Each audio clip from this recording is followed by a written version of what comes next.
আজ আমরা যাচ্ছি নৈহাটিতে বড় মাকে দর্শন করতে। হঠাৎই মনে হলো যাই মাকে একবার দেখা দিয়ে আসি। আসলে মা নিজেই ডেকেছে বলে আজ আমাদের নৈহাটিতে আসা সম্ভব হয়েছে। দেখো তো মাকে দেখার জন্য কত ভক্তের আগমন। সকাল সকাল এত ভিড়। বেলা গড়ালে যে কত ভিড় হবে তার কোনো হিসাব নেই। প্রথমে আমরা এলাম গঙ্গার ঘাটে। সেখান থেকে বেরোতেই দেখি বড় মায়ের টিপ পরানো হচ্ছে। আমরাও পরে নিলাম। তারপর হাঁটতে হাঁটতে চোখে পড়লো একটি কালী ঠাকুরের প্যান্ডেলে। সেখানে একটু দাঁড়িয়ে দর্শন করলাম। তারপর বড় মায়ের দিকে যেতে যেতে দেখলাম মা কালী কত রূপ। একটার পর একটা দর্শন পেয়ে মনটা ভরে গেল।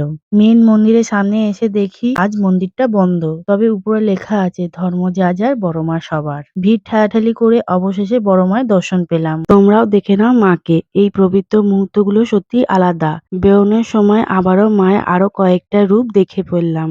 সত্যি বলতে কি আজ মাকে দেখে মনটা আনন্দে ভরে গেল। আজকের মতন ভিডিও এখানেই শেষ। টাটা।